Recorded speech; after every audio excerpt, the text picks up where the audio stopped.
Почитувана министарки, убави се сите ментални гимнастики кои можеме да ги направиме. Најклучното е дека за една толку енергетски сиромашна држава, првата министарка на овој ресор рече: јас немам ингеренции. Зашто ве формиравме во ова собрание?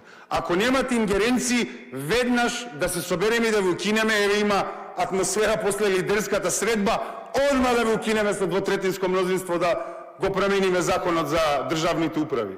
Просто кинете се, зашто постоите години и пол дена ако немате ингеренции да интервенирате во најклучните прашања за нашите граѓани. Како, почитуван председателе, да имам дополнително прашање кога нема ингеренции? Нема ингеренции, нема прашања, ама има реалност.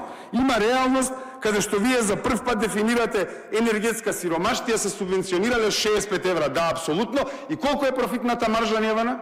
9,9%. Зошто не може ЕСМ продажба да се оспособи да излезе на пазарот со пониска маржа, кога веќе може да го продава за 65 евра, толку пониско од брезанската цена? Тогаш ајде да го оспособиме ЕСМ да излезе директно како универзален снабдувач, да му конкурира. Зошто ЕСМ не ги снабдува државните институции, туку ги снабдуваат братучедите кои ги спомнавме? И најклучното, се додека го игнорираме фактот дека ЕВН прави енормни профити. ЕВН настапува на македонскиот пазар. Не зима пари ни од грчки, бугарски, албански, српски граѓани, од македонски граѓани му се тие профити, кои од година во година растат. Значи, очигледно дека на некој му е многу окей во оваа ситуација. Дали ќе им биде повеќе окей на граѓаните кога ќе им издефинирате енергетската сиромаштија и ќе кажете: ева е издефинирана, ама немаме надлежности за неа.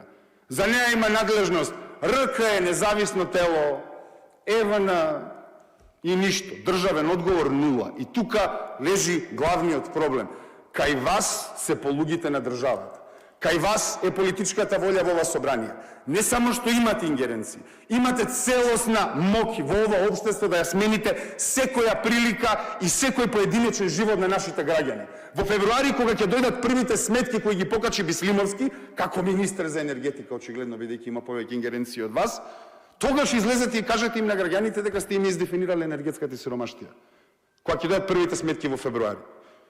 Така што сега за сега немаме дополнително прашање. Ако ви ги издефинираме ингеренциите, ќе се видиме повторно на претенички прашања. Ви благодарам.